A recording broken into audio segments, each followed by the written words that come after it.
अत्यंत दुर्मिळ खजिना सापडलाय। तो वेस्टर्न घाटमध्ये एंडेमिक प्लांट आहे। बायोडायव्हर्सिटी काय आहे वेस्टर्न घाटची त्याचं मूर्तिमंत उदाहरण म्हणजे हे झाड आहे। सध्या हे झाड जे आहे तसं वेस्टर्न घाटचं एक स्पेशल झाड आहे।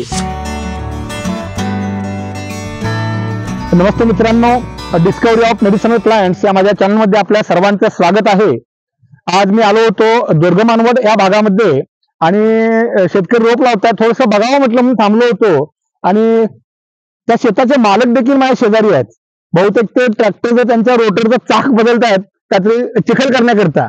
बघूया त्यांची भेट घेऊया 2 मिनिटं। ओकेच बरं, मी यांच्याकडे थांबण्याचं कारण वेगळं आहे। थोडंसं मी काही दिवसापूर्वी इकडे आलो होतो।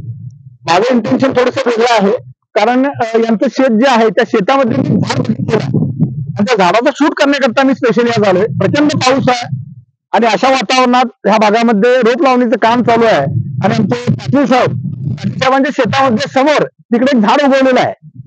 ते आपण समोर तिकडे जाणार आहोत। आपण आता लक्षात घ्या, त्या झाडाला टोटल शूट करणार आहोत। अत्यंत दुर्मिळ अशी वनस्पती या पाटील साहेबांच्या शेतामध्ये आहे आणि त्या बांधावर त्यांनी राखलेली आहे। हे पहिल्यांदा त्यांचं अभिनंदन करतो आणि इथून पुढे लक्षात ठेवा, त्या झाडाला हात लावू नका। कायमस्वरूपी त्याचं संरक्षण करण्याचं काम जबाबदारी तुमच्याकडे आहे। तुमची रोप लागण चालू राहू देत, मी त्या झाडाकडे आता जाणार आहे। विजय पाटील सॉरी हा विजयराव, आपण आज जवळ चप्पल काढल्याशिवाय पर्याय नाही। माझ्याकडे चप्पल आहे, तुम्ही काय मोकळे जात सूर्याचा लात आता त्याशिवाय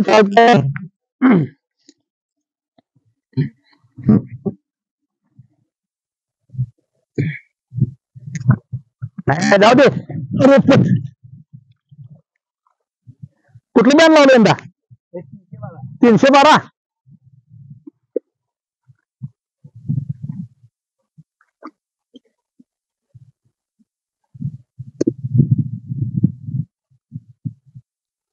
मस्तच मित्रांनो, ज्या झाडा शेजारी मी आता उभा आहे त्याचं नाव आहे रान आलं किंवा त्याला पिवळं आलं देखील म्हटलं जातं।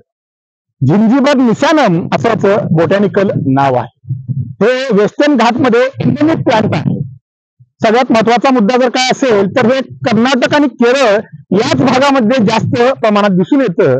महाराष्ट्रामध्ये याचं प्रमाण प्रचंड कमी आहे आणि मी माझ्या लाईफमध्ये फिरत असताना पहिल्यांदाच हे झाड ह्या परिसरामध्ये बघितलेलं आहे। त्यामुळे हे झाड अत्यंत महत्वाचं आहे।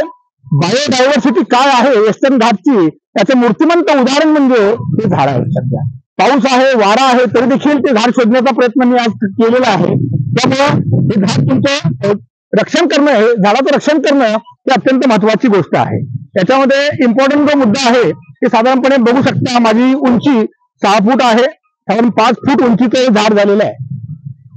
5 फूट उंचीचे टोटल साधारण लालसर खोड असणारे लांबट, प्रत्येक भागावरती थोडासा वेगळा एक लाल टिंग त्याच्यामध्ये आहे। आल्याच्या जेवढ्या प्रजाती आपल्याकडे सापडतात त्याच्यामध्ये पिवळी फुलं कुणाची नसतात, पण ह्या झाडाची फुलं मात्र पिवळी येतात। मग त्या अर्थाने त्याला येलो जिंजर असं म्हटलं जातं आणि त्याचबरोबर त्याचा जो कंद असतो खाली, त्या कंद सुद्धा हा पिवळ्या रंगाचा असतो, म्हणून त्याला येलो जिंजर किंवा पिवळं आलं असं म्हटलं जातं। तसं पिवळं आलं नावाची एक दुसरी जात आहे, हिडिचियम नावाचे जे झाड आहे त्या हिडिचियम मध्ये पिवळं आलं म्हणून त्याला ओळखलं जातं आणि ते खास करून आशियाई देशामध्ये त्यांच्या कॉन्डिमेंट म्हणून वापरात आहे। हे झाड जे आहे तसं वेस्टर्न घाटचं एक स्पेशल झाड आहे। बायोडायव्हर्सिटी मध्ये जितकं हे महत्वाचं झाड आहे, इम्पॉर्टंट आहे, इकॉलॉजिकल बॅलन्स ठेवण्याकरता जे महत्वाचं आहे, इकोसिस्टम मेंटेन करण्याकरता जे महत्वाचं आहे, त्याचबरोबर मेडिसिनली देखील अत्यंत महत्वाचं आहे। आपण रोजच्या जेवणामध्ये आलं खातो आणि आल्याचा पिवळा भाऊ म्हणूया आपण त्याला सगळेजण। आपण आज नाव ठेवूया त्या गावाचं, दुर्गमानवाड नावाचं जे गाव आहे त्या नावाने त्याला भविष्यात काहीतरी आपण निश्चितपणे ओळखूया। पण औषधी दृष्ट्या विचार करायचा झाला तर त्याचे कंद अत्यंत उपयुक्त आहेत। फिनाइल ब्युटामाइड नावाचे काही केमिकल्स असतात ते या झाडाच्या कंदामध्ये आढळतात आणि हा कंद त्या दृष्टीनं औषधी ठरतो। हे झालं मॉडर्न रिसर्च, पण फार पूर्वापार काळापासून हे औषध वापरात आहे। या भागामध्ये पण वापरात आहे, खास करून केरळ आणि कर्नाटकामध्ये याचा प्रचंड प्रमाणामध्ये वापर होतो। कोल्ड असेल, कफ असेल, फिवर असेल, अशा वेळी आता कोल्ड कफ फिवर म्हणजे कुठल्याही प्रकारचा व्हायरल डिसीज असेल त्याच्यामध्ये तुमची इम्युन पॉवर वाढवण्याकरता, ताकद वाढवण्याकरता या झाडाचा तुम्हाला उपयोग होऊ शकतो। मला वाटतं कोरोनाचा काळ येऊन गेला, आता सुद्धा काही दिवसापूर्वी कोरोना आला होता, अजून सुद्धा कोरोनाच्या चर्चा होत आहेत. मला वाटतं संशोधकांनी या झाडावरती थोडंसं लक्ष देऊन कोरोनाच्या व्हायरस संदर्भात याचा काही मदत होते का बघणं ही गरजेची गोष्ट आहे. मग डे टू डे लाईफ मध्ये ज्या ज्या लोकांना, याच्यामध्ये एक ऑइल असतं त्या कंदामध्ये, स्पेशली एक अरोमॅटिक ऑइल असतं, त्याला इसेन्शियल ऑइल्सच्या याच्यामध्ये आपण कक्षेमध्ये घालू शकतो, आणि ते जे ऑइल आहे तेच खास औषधी आहे. ज्या ज्या लोकांना मी खेडेगावातले खूप लोक बघितले की हे औषध घेतात, कमी प्रमाणात मिळतं, काही वेळा काढून ठेवतात, थोडंसं वापरतात, पण त्यांची इम्युन पॉवर इतकी मस्त आहे, इतके ते रोबस्ट आहेत, त्या झाडामुळे ते रोबस्ट आहेत. पण हे झाड अत्यंत दुर्मिळ आहे, त्याचा गैरवापर करू नका. याची लागवड करणं शक्य असेल तर आपण केली पाहिजे. त्याच्या ज्या बिया आहेत या बिया यापासून लागवड करू शकतो, किंवा कंदापासून सुद्धा आपण त्याची लागवड करू शकतो. त्यामुळे शेतकऱ्यांनी आपल्या परिसरामध्ये जर शक्य असेल तर याचे कंद लावले. तर मी पाटील साहेबांना विनंती करणार आहे, विजय पाटील साहेब, हे तुमच्या बांधावरती आहे, त्याचं रक्षण करण्याची जबाबदारी तुमची लक्षात घ्या. कारण हे झाड आपल्या भागामध्ये मिळत नाही, हे आपल्या पश्चिम घाटाचं हे वैभव असणारं हे झाड आहे, लक्षात घ्या. त्यामुळे तुमची जबाबदारी वाढली आहे, आणि मला वाटतं तुम्ही नशिबवान आहात की तुमच्या बांधावरती उगवलेला आहे. आसपास पण असू शकतं, मी अजून फिरलेलो नाही, मला बघायला मिळेल जरूर. आणि पाटील साहेबांच्याकडे आहे. पाटील साहेब, तुमच्या शेताच्या बांधावरती याचे कंद जे आहेत ना, ते थोडेसे कंद काढून तुम्ही वापरू शकता. बांध भरपूर आहे तुमच्या इकडे, थोडंसं कंद काढ, तुम्हालाच फक्त परवानगी देतो, मी कुणालाही परवानगी देणार नाही. थोडंसं खोदून कडेचे कंद काढा. कंद काढण्यापेक्षा थोडीशी वाट बघा, आता जी फुलं आहेत ना त्याला फळं धरतील, फळं धरल्यानंतर बिया येतील, ते बिया जरी बांधावरती टाकल्या तुम्ही तरी झाड तुम्हाला हे उगवून येईल, लक्षात घ्या. आणि भविष्यात कोणाला पाहिजे असेल, अगदी रिसर्च पर्पज साठी, म्हणजे संशोधनासाठी कुणाला झाड पाहिजे असेल तर मी निश्चितपणे तुमचा पत्ता देईन की तुमच्या बांधावरती हे झाड आहे. पण हे आत्ता कुणालाही देणं नाही.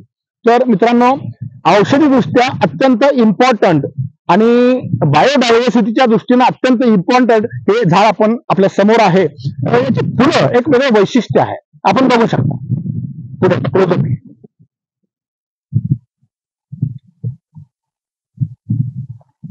ओपन असलेलं फुल बघतोय. हा,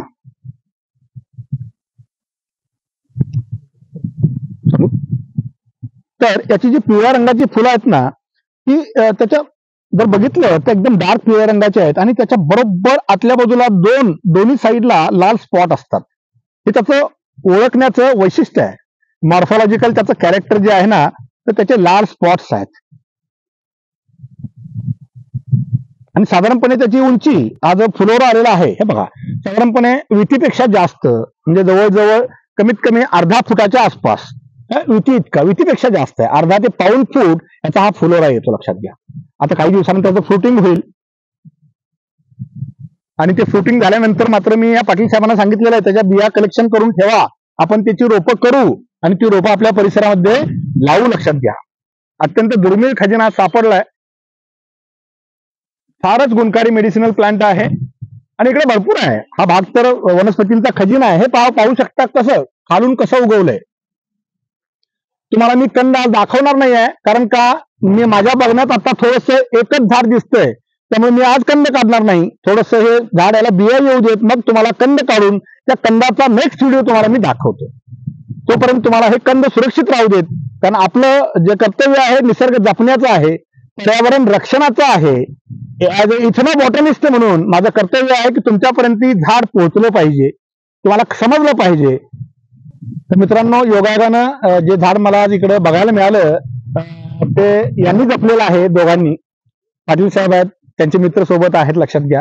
आणि त्यांचाही यामध्ये समावेश व्हावा व्हिडिओमध्ये किंवा फोटोमध्ये, अशी माझी इच्छा होती. म्हटलं आपण या झाडासोबत, कारण आज त्यांना मी शपथ देतो की झाड त्यांनी जपायचं आहे. ज्यावेळी माझं आयुष्य असेल तोपर्यंत मी ज्यावेळी येईन इकडे त्यावेळी झाड मला दिसलं पाहिजे, दरवर्षी उगवलं पाहिजे, म्हणून त्यांना मी आज व्हिडिओ घेतोय, लक्षात घ्या. आणि त्यांचं सुद्धा एक नैसर्गिक कर्तव्य त्यांनी पाळलं पाहिजे. पाटील साहेब, धन्यवाद. तुमच्या शेतामध्ये रोप लावलं, शेतामध्ये आम्हाला एंट्री करू दिलं, तुमचं भात तुडवून आम्ही इकडे आलो, लक्षात घ्या. तुमची आजी तिकडे ओरडायला लागलेली आहे, म्हातारीचा तरवा म्हातार लागले आलणार आमच्या नावाने. म्हातारीच्या तरव्यात गेलो आम्ही म्हणून. होय म्हातारा, ₹100 तुला देतो, थांब, काय काळजी करू नकोस.